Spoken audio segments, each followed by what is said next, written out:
السلام عليكم خوتي خواتاتي، كنتمنى انكم تكونوا بخير وعلى خير في الصحه جيده. كما عودتكم دائما نشكركم على التعاليق الزوينه ديالكم، على دعمكم وتشجيعاتكم ليا، وشكرا على المشاهده ديالكم الفيديوهات ديالي من الاول حتى الاخر. وكنقول للناس الجدادين مرحبا بكم في القناه ديالي. كنتمنى ان شاء الله انكم تشاركوا القناه ديالي مع الاصدقاء واصحاب ديالكم باش ان شاء الله تلقى تفاعل اكثر.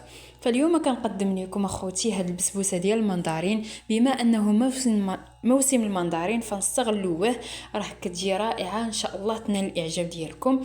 فمباشره هنايا ندوزو المقادير وطريقه التحضير.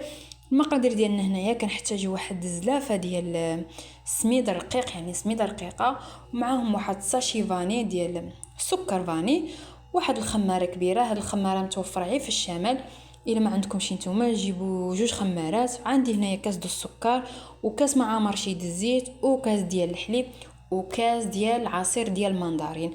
هنايا عصير المندارين هنايا راه كما وريتكم في الكيكه، يعني رقدته في الماء وعاد طحنته. هنايا كنجيب في المول واحد شويش ديال الخميره معجونه مع شويش ديال المليحه، وكنوضع هنايا العصير ديالنا. فهنايا خليت البوشور ديالو، نتوما شوفوا معايا مزيان، وكنعدل معاه كاس د الحليب صافي. وكنبدا نحرك باش كتذوب لينا الخميره والملاح.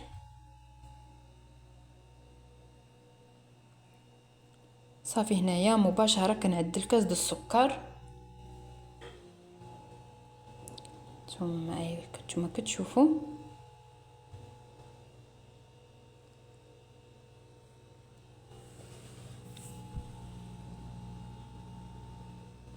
ومباشره عاود كننزل كاس ديال الزيت. وهنايا السكر فاني ما عملتوش في الاول، انا دابا نعملو.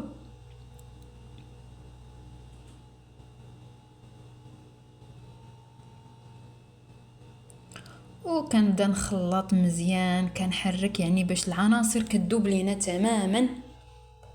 راه خليت الفيديو، ما حاولت انني ما نقش منه بزاف. وصافي كنعمل السميده ديالنا.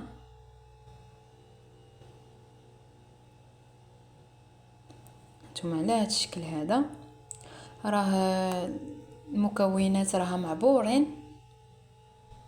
وهنا كنضيف الخماره ديالنا،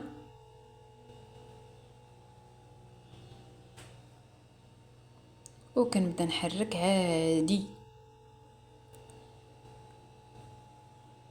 فان شاء الله يا ربي كنتمنى انكم تجربوها وتنال الاعجاب ديالكم، وانا متاكده كما قلت لكم غتنال الاعجاب ديالكم وغتردوا عليا في التعاليق.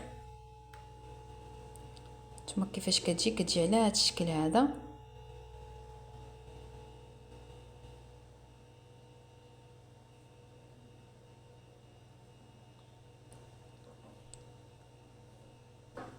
صافي هنايا انا كنخليها، خليتها ومشيت دهنت المول ديالي بالزيت والسميده، وعاودت رجعت هنايا حركتها.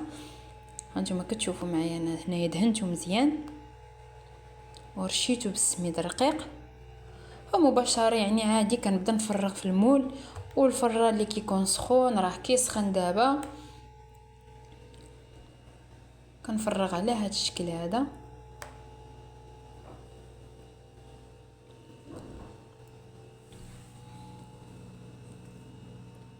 هانتوما شوفوا معايا. صافي كندخلها للفران.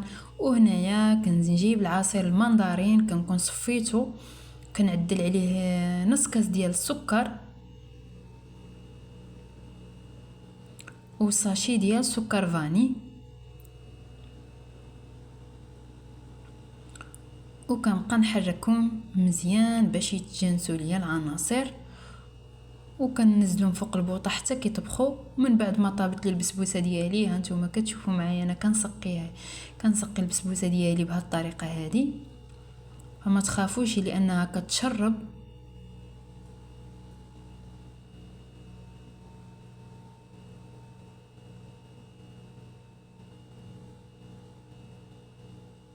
وهنايا كنعدل الكريمه ديال المندارين، راني عدلتها معكم ديك النهار، يعني نعاود معكم العصير ديال المندارين مع النشا والسكر حتى كيعقد. صافي هنايا كنبدا نحرك، يعني كنبدا نوزع الكريمه على هذا الشكل. راه الكريمه عاوتاني واحد المذاق، يعني لا السيروم عندي هنايا بالمندرين، الكريمه بالمندرين، عندي هنايا بسبوسه بالمندرين، يعني بسبوسه 100% بالمندرين، يعني راه كتجي واحد النسمه فيها رائعه، واحد المذاق رائع.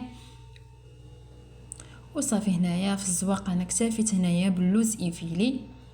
وانتوما كما كنقول لكم الدريساج يعني كيبقى على حسب الاختيار ديالكم نتوما واللي بغيتو.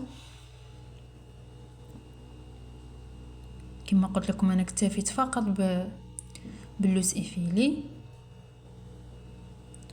وصافي هنايا نتوما كتشوفوا معايا انا كنقسمها معاكم.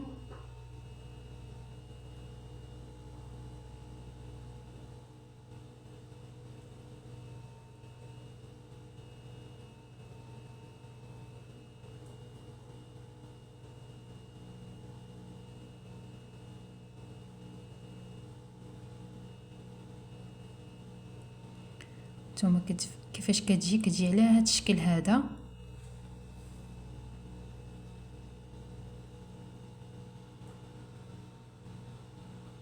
نتوما شوفوا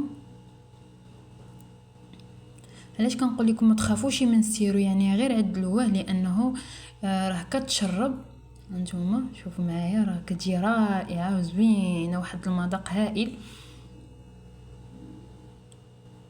ايوا خوتي، فهذا هو الطبق النهائي على هذا الشكل هذا. كنتمنى ان شاء الله انكم تجربوها، وانا متاكده انها غادي تنال الاعجاب ديالكم. راه التصوير راه ما عطيهاش حقها، فكنحاول اني نوصل لكم الفكره. فكنتمنى ان شاء الله انكم تشاركوا في القناه ديالي وتفاعلوا معها اكثر، وتشاهدوا الفيديوهات ديالي من الاول حتى الاخر. ايوا خوتي، دابا بقى لي غير نقول لكم الصحه والراحه.